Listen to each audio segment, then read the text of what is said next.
TV20 Kannada ವಾಹಿನಿಗೆ ಸ್ವಾಗತ. ಚಳಿಗಾಲದ ಅಧಿವೇಶನದಲ್ಲಿ ಕಿತ್ತೂರು ಕರ್ನಾಟಕಕ್ಕೆ ಪ್ರಾಧಿಕಾರ ರಚನೆ ಮಾಡಲು ಈ ಭಾಗದ ಸಚಿವರು ಮತ್ತು ಶಾಸಕರು ಒಗ್ಗಟ್ಟು ಆಗೋಣ. ಚಳಿಗಾಲ ಅಧಿವೇಶನ ಪ್ರಾಧಿಕಾರ ರಚನೆ ಮಂಡಳಿಗೆ ಧ್ವನಿ ಎತ್ತಲು ಅಥಣಿ ಶಾಸಕ ಲಕ್ಷ್ಮಣ ಸವದಿ ಪ್ಲಾನ್ ಮಾಡಿದ್ದಾರೆ. ಕಿತ್ತೂರು ಕರ್ನಾಟಕ ಭಾಗಕ್ಕೆ ಅಭಿವೃದ್ಧಿ ಪ್ರಾಧಿಕಾರ ರಚನೆ ಮಾಡುವಂತೆ ಸರ್ಕಾರಕ್ಕೆ ಲಕ್ಷ್ಮಣ ಸವದಿ ಒತ್ತಾಯ. ಬೆಳಗಾವಿ ಜಿಲ್ಲೆಯ ಅಥಣಿ ಪಟ್ಟಣದಲ್ಲಿ ಕೈ ಶಾಸಕ ಲಕ್ಷ್ಮಣ ಹೇಳಿದ್ದಾರೆ. ಹೈದರಾಬಾದ್ ಕರ್ನಾಟಕಕ್ಕೆ ಇರುವ ಪ್ರಾಧಿಕಾರ ಮಂಡಳಿಯಂತೆ ಕಿತ್ತೂರು ಕರ್ನಾಟಕಕ್ಕೆ ಪ್ರಾಧಿಕಾರ ಮಾಡಬೇಕು. ಈ ಪ್ರಾಧಿಕಾರದಲ್ಲಿ ವರ್ಷಕ್ಕೆ 3,000 ಕೋಟಿ ರೂಪಾಯಿ ಹಣ ಮೀಸಲಿಡಬೇಕು. ಆಗ ಮಾತ್ರ ಕಿತ್ತೂರು ಕರ್ನಾಟಕ ಭಾಗ ಅಭಿವೃದ್ಧಿ ಆಗಲು ಸಾಧ್ಯ. ಉತ್ತರ ಕರ್ನಾಟಕ, ದಕ್ಷಿಣ ಕರ್ನಾಟಕ ಭೇದ ಭಾವ ಹೋಗಬೇಕು ಅಂದ್ರೆ ಕಿತ್ತೂರು ಕರ್ನಾಟಕ ಅಭಿವೃದ್ಧಿ ಪ್ರಾಧಿಕಾರ ರಚನೆ ಮಾಡುವುದು ಅವಶ್ಯಕ ಅಂತ ಲಕ್ಷ್ಮಣ ಸವದಿ ಹೇಳಿದ್ದಾರೆ. ಬರುವ ಅಧಿವೇಶನ ಸರ್ಕಾರ ಹಾಗೂ ಮುಖ್ಯಮಂತ್ರಿಗಳ ಗಮನಕ್ಕೆ ತರೋಣ. ಈ ಭಾಗದ ಎಲ್ಲ ಶಾಸಕರು ಹಾಗೂ ಸಚಿವರು ಒಕ್ಕೊರಲಿನಿಂದ ಸರ್ಕಾರಕ್ಕೆ ಬೇಡಿಕೆ ಸಲ್ಲಿಸೋಣ ಎಂದು ಹೇಳಿಕೆ ಕೊಟ್ಟಿದ್ದಾರೆ. ನಾನು ಈಗಾಗಲೇ ಸರ್ಕಾರದ ಗಮನವನ್ನು ಸೆಳೆದಿದ್ದೆ. ಹೈದರಾಬಾದ್ ಕರ್ನಾಟಕ ಅಂತ ಏನದು ಈಗ ಇವತ್ತಿಗೆ ಕಲ್ಯಾಣ ಕರ್ನಾಟಕ ಅಂತ ಆಗಿದೆ.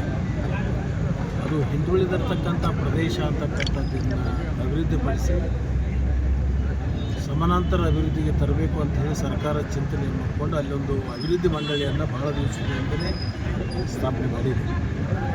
ಕಲ್ಯಾಣ ಕರ್ನಾಟಕ ಅಭಿವೃದ್ಧಿ ಮಂಡಳಿ ಅಂತೇಳಿ ಅದಕ್ಕೆ ಒಬ್ಬರು ಶಾಸಕರು ಕೂಡ ಅಧ್ಯಕ್ಷರಾಗಿದ್ದಾರೆ. ಅದಕ್ಕೆ ಪ್ರತಿ ವರ್ಷ 3,000, 4,000, 5,000 ಕೋಟಿ ಅನುದಾನ ಹೋಗ್ತಾರೆ. ಅದೇ ಥರನಾಗಿ ಇವತ್ತೇನು ನಮ್ಮ ಕಿತ್ತೂರು ಕರ್ನಾಟಕ ಹಳೆ ಮುಂಬೈ ಪ್ರಾಂತ ಅಂತೇಳಿ ನಾವೇನು ಕರ್ಕೋತೀವಿ, 6 ಜಿಲ್ಲೆಗಳಿಗೆ ಒಂದು ಕಲ್ಯಾಣ ಕರ್ನಾಟಕ ಅಂತಕ್ಕಂಥದ್ದು ಅಲ್ಲೇನು ಮಾಡಿದ್ದಾರೆ. ಇಲ್ಲಿನೂ ಕೂಡ ಕಿತ್ತೂರು ಕರ್ನಾಟಕ ಅಭಿವೃದ್ಧಿ ಪ್ರಾಧಿಕಾರವನ್ನು ಸ್ಥಾಪನೆ ಮಾಡಿ ಒಂದು ವರ್ಷಕ್ಕೆ ಪ್ರಾರಂಭದಲ್ಲಿ 2,000, 3,000 ಕೋಟಿ ವಿಶೇಷ ಅನುದಾನವನ್ನು ಕೊಟ್ಟರೆ ಇವತ್ತೇನು ದಕ್ಷಿಣ ಮತ್ತು ಉತ್ತರ ಅಂತಕ್ಕಂಥದ್ದು ಒಂದು ಸ್ವಲ್ಪ ನಮ್ಮಲ್ಲಿ ವ್ಯತ್ಯಾಸಗಳು ಕಾಣ್ತಾ ಇದ್ದಾವೆ. ಈ ವ್ಯತ್ಯಾಸವನ್ನು ಸರಿದೂಗಿಸಲಿಕ್ಕೆ ಇದು ಯೋಗ್ಯವಾಗಿರ್ತಕ್ಕಂಥ ಪ್ರಸ್ತಾವನೆ ಅಂಥೇಳಿ ನಾನು ಭಾವಿಸ್ಕೊಂಡಿದ್ದೀನಿ. ಬರುವ ಅಧಿವೇಶನದಲ್ಲಿ ಇದನ್ನು ಮುಖ್ಯಮಂತ್ರಿಗಳ ಸರ್ಕಾರದ ಗಮನವನ್ನು ಸೆಳೆಯತಕ್ಕಂಥ ಕೆಲಸವನ್ನು ಈ ಭಾಗದ ಏನು ನಾವು ಹಳೆ ಮುಂಬೈ ಪ್ರಾಂತದ ಜಿಲ್ಲೆಗಳೇನಿದ್ದಾವೆ ಈ ಭಾಗದ ಎಲ್ಲ ನಮ್ಮ ಶಾಸಕ ಮಿತ್ರರಿಗೆ ನಾನು ವಿನಂತಿ ಮಾಡ್ಕೊತೀನಿ.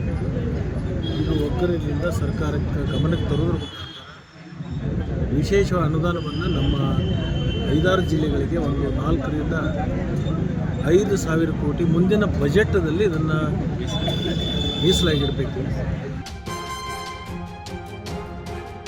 ಕನ್ನಡಿಗರ ಮೆಚ್ಚಿನ ನಿಮ್ಮ TV20 ಕನ್ನಡ ವಾಹಿನಿ ಇದೀಗ ಟಿವಿಯಲ್ಲಿ ಲಭ್ಯ. ಕರ್ನಾಟಕ ಮತ್ತು ದೇಶ ವಿದೇಶದ 360 ಡಿಗ್ರಿ ಸುದ್ದಿ ವಿವರವನ್ನ ಪಡೆಯುವುದಕ್ಕೆ TV20 ವಾಹಿನಿಯನ್ನು ಲೈಕ್ ಮಾಡಿ, ವಿಡಿಯೋಗಳನ್ನು ಶೇರ್ ಮಾಡಿ, ಕಮೆಂಟ್ ಮಾಡಿ, ಸಬ್ಸ್ಕ್ರೈಬ್ ಮಾಡಿ.